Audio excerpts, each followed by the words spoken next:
அல்லு அர்ஜுன் நடிகர் வெர்சஸ் ரேவந்த் ரெட்டி, ரெண்டு பேருக்கும் பயங்கர சண்டை. இந்த ரேவந்த் ரெட்டிக்கும் அல்லு அர்ஜுனுக்கும் முன்னால் உள்ள விரோதம் என்ன? இது தேசிய ஒருமைப்பாட்டுக்கு எதிரான பேச்சுன்னு தெரியாம ரேவந்த் ரெட்டி பேசிட்டு இருக்காரு. இந்த ஒரே ஒரு விஷயத்துக்காகவே மத்திய அரசு ராணுவம் உள்ள வரலாம். రేవంత్ రెడ్డిயும் రెడ్డి గారు, நம்ம பவன் கல்யாணும் ரெட்டி గారు, அல்லு அர்ஜுனும் ரெட்டி గారు. ரோட் ஷோ நடத்துறதுக்கு பெர்மிஷன் கொடுக்காம இருக்கும்போது உன்னை எவையா கார் மேலே ஏறி ரோட் ஷோ பண்ண சொன்னது? பவன் கல்யாணுடைய ஆலோசனையின் பேரில், உத்தரவின் பேரில் தான் இப்போ தெலுங்கானா முதல்வர் ரேவந்த் ரெட்டி அல்லு அர்ஜுனை அரெஸ்ட் பண்ணியிருக்காரு என்பதும், என்னை வாழ வைத்துக் கொண்டிருக்கும் யூடியூப் சேனல் நேயர்களுக்கு நன்றியும் வணக்கமும். கிங் 24x7 சேனல் நேயர்களே, போற்றுவார் போற்றட்டும், புழுதிவாரி தூற்றுவார் தூற்றட்டும், என் கடன் உண்மை செய்திகளை உறக்கச் சொல்வதே. இப்போ ஹாட் டாப்பிக்காக சவுத் இந்தியாவில், தென்னிந்தியாவில் அதிகமாக பேசப்படுற விஷயங்கள் அல்லு அர்ஜுன் நடிகர் versus Revanth Reddy, CM of தெலுங்கானாவுடைய முதலமைச்சர். ரெண்டு பேருக்கும் பயங்கர சண்டை. இதில் என்ன தெரியுமா, முக்கியமான விஷயம் என்னென்னா, அல்லு அர்ஜுன் இப்போ முதல் ஒரு வாரத்திலேயே 1200 கோடி ரூபா கலெக்ஷன் ஆயிடுச்சு. அப்போது இந்தியாவிலேயே அதிகமான கலெக்ஷன் அல்லு அர்ஜுன் நடித்த புஷ்பா 2க்கு தான். இந்த சந்தோஷத்தை அவரால் கொண்டாட முடியல. ஏன்னா வெளியே வர முடியல. இப்போ அல்லு அர்ஜுன் ஆந்திராவில் தான் இருக்கார். ஆந்திராவிலேயே இப்போது அந்த ஒரு இஸ்லாமிய பல்கலைக்கழகத்தை சேர்ந்த மாணவர்கள் கச்சா முச்சான்னு அவர் வீட்டில் கல்லை விட்டு எரிஞ்சு, ஆசிட் பாட்டில் எரிஞ்சு ஒரே ரப்சர் பண்ணி அந்த ஃப்ரண்ட் போர்ஷனையே, அல்லு அர்ஜுன் போர்ஷனை க்ளோஸ் பண்ணிட்டாங்க. ஆனால் இந்த சமயத்தில் அல்லு அர்ஜுனை காப்பாற்றுறதுக்கு அவருடைய ரசிகர்கள் முன்வரவில்லை. ஏன்னா உஸ்மானியா பல்கலைக்கழகத்தில் அவ்வளவு மாணவர்களும் திரண்டு போய் தாங்கியிருக்காங்க. ஆனால் போலீஸ் வேடிக்கை பார்த்துட்டு இருந்தா இல்லையான்னு தெரில. இன்றைக்கி ரேவந்த் ரெட்டி தெலுங்கானா முதலமைச்சர் என்ன சொல்கிறாருன்னா, நான் அந்த சம்மந்தப்பட்ட எல்லாரையும் அரெஸ்ட் பண்ணிட்டேன், அரெஸ்ட் பண்ண உத்தரவு போட்டிருக்கேன்றாரு. ஆனால் அல்லு அர்ஜுன் ஃபேன்ஸ் என்ன சொல்கிறாங்கன்னா, இந்த பாருங்கள், முதலமைச்சர் ரேவந்த் ரெட்டியும் அந்த கல்விசனில் உள்ள குழு தலைவனும் அங்கே இருக்கான், ஃபோட்டோ எடுத்திருக்காங்க. அப்போ ப்ரீ பிளான்ட். முதலமைச்சர் ரேவந்த் ரெட்டி நீங்கள் போய் அல்லு அர்ஜுன் வீட்டில் செம்ம அடி விடுங்க அப்படின்னு சொல்லியிருக்காரு. இதில் முக்கியமான விஷயம் என்னென்னா, இந்த ரேவந்த் ரெட்டிக்கும் அல்லு அர்ஜுனுக்கும் முன்னால் உள்ள விரோதம் என்ன அப்படின்னு பார்த்தா, ரேவந்த் ரெட்டி காங்கிரஸ் வேட்பாளர். ஆனால் ஜெகன்மோகன் ரெட்டி தெலுங்கு தேசக்காரர். தெலுங்கு தேசத்துடைய வேட்பாளர் தெலுங்கானாவில் இருக்கிறாங்க. ஆனால் தெலுங்கு தேசம் வேட்பாளருக்கு ஆதரவு தெரிவித்து அல்லு அர்ஜுன் பிரச்சாரம் பண்ணியிருக்காரு. இந்த கடுப்பு, அந்த கடுப்பில் ரேவந்த் ரெட்டியை கொஞ்சம் எலெக்ஷன் பிரச்சாரத்தில் கொஞ்சம் மோசமாக தானே பேசுவாங்க. ஆனாலும் இதில் முக்கியமான விஷயம் கவனிக்கப்பட வேண்டியது என்ன தெரியுமா, ரேவந்த் ரெட்டியும் ரெட்டி గారు, நம்ம பவன் கல்யாணும் ரெட்டி గారు, அல்லு அர்ஜுனும் ரெட்டி గారు ஒரே சமுதாயத்தில் அரசியல் விரோதம் காரணமாக மோதிக்கிறாங்க. இப்போ ரேவந்த் ரெட்டி நான் வந்து பாருங்காரு, அல்லு அர்ஜுன் நான் வந்து பாருங்காரு. இப்போது அரசியல் பிரச்சனையாக அது பூதாகரமாக உருவாகிவிட்டது. இதில் கிளைமேக்ஸில் என்ன சொல்கிறாரு, எல்லா தெலுங்கு நடிகரும் ரேவந்த் ரெட்டிக்கு எதிராக இருக்காங்கங்கிற ஒரு பிரமையில் அவர் என்ன பேசுகிறாரு, ரேவந்த் ரெட்டி, ஏப்பா இங்கே தெலுங்கானாவில் இருக்கிற எல்லா தெலுங்கு சினிமாக்காரங்களும் நீங்கள் ஆந்திராவில் போய் செட்டில் ஆகுங்க, தெலுங்கானா காலி பண்ணுங்கிறார். இது தேசிய ஒருமைப்பாட்டுக்கு எதிரான பேச்சுன்னு தெரியாமல் ரேவந்த் ரெட்டி பேசிகிட்டு இருக்காரு. இந்த ஒரே ஒரு விஷயத்துக்காகவே மத்திய அரசு இராணுவம் உள்ளே வரலாம். அந்த அளவுக்கு தான் இப்போ போயிட்டு இருக்கு. ஏன்னா ஒரு அல்லு அர்ஜுன் மேலே உள்ள கோபத்தை தெலுங்கு சினிமாக்காரர்கள் மீது ஏன் தெலுங்கானா முதலமைச்சர் ரேவந்த் ரெட்டி காட்டுகிறார் என்பது தான் கேள்வி. ஆனால் இந்த விஷயத்தில் நம்ம தமிழ் நடிகர்கள் எல்லோரும் அமைதி காக்கிறார்கள். ஏன்ப்பா நீங்கள் சினிமாக்காரங்களை ஒரு மாநிலத்தை விட்டு இன்னொரு மாநிலத்துக்கு போ சொல்கிறீங்கன்னு இங்கேருந்து யாரும் குரல் கொடுக்கல. அதுக்கு என்ன காரணம் தெரியுமா, இங்கே நம்ம ஆட்கள் படங்கள் தெலுங்கானாவில் ஓடணும். தெலுங்கானாவில் ஓடணும்னா அந்த ஆளுங்கட்சியோட தயவு வேணும். ஒன்று சொன்னால் 100 புரிஞ்சுங்க.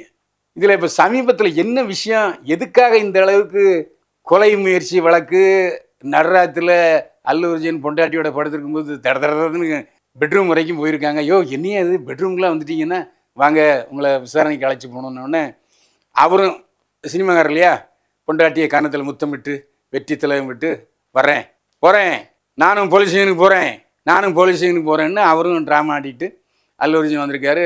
ஸ்டேஷனில் வச்சு உங்களை அரெஸ்ட் பண்ணுறோன்ட்டாங்க. எதுக்காக இந்த அரெஸ்ட்னு சொன்னால், அரசாங்க தரப்பில் அதுக்கான முகாந்திரம் வேணும் இல்லையா.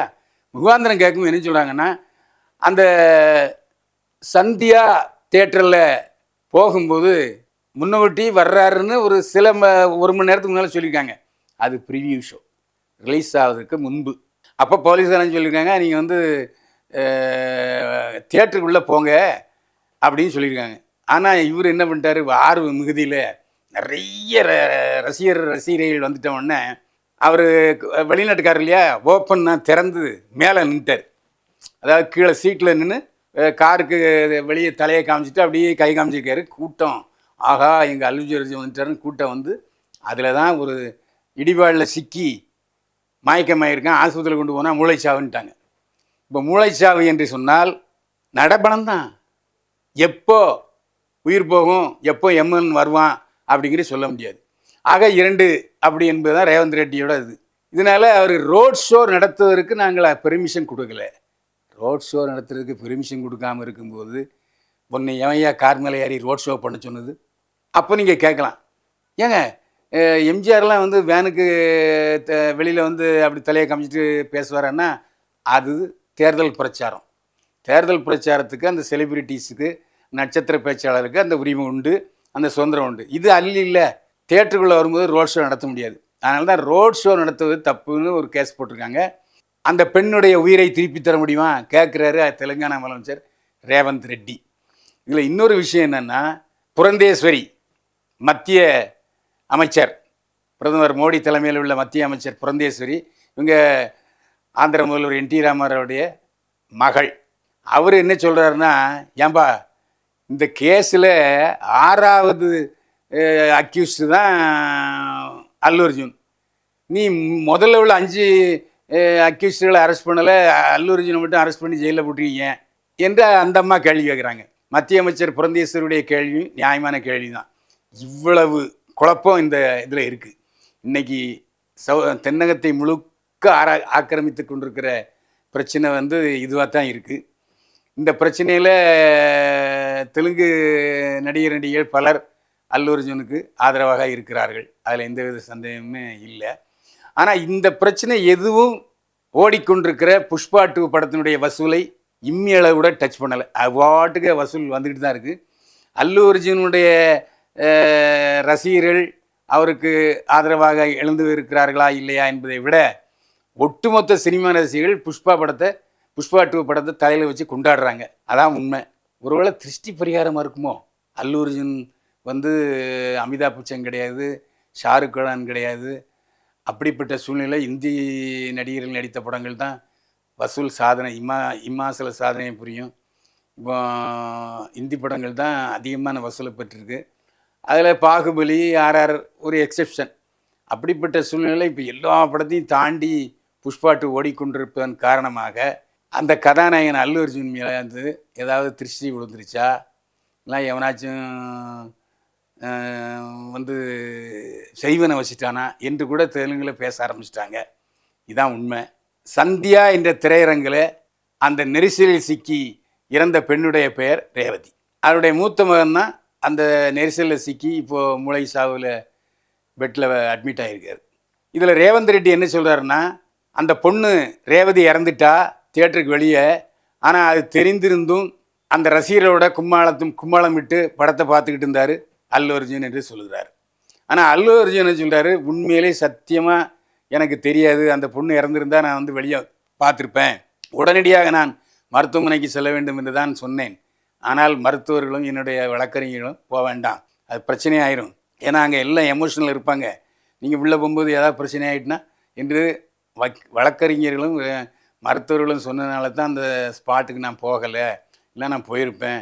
உண்மையிலே அந்த ரேவதி என்ற பெண் இறந்தது எனக்கு தெரியாத சூழ்நிலையில் தான் தேட்டரில் உட்காந்து படம் பார்த்தேன்னு சொல்கிறாரு. ஆனால் திரும்ப இல்லை அந்த பொண்ணு இறந்து தெரிந்தும் கூட அதை அலட்சியப்படுத்தி உள்ள படம் பார்த்துக்கிட்டு இருந்தார் என்று சொல்கிறார் முதல்வர் ரேவந்த் ரெட்டி, தெலுங்கானா முதலமைச்சர்.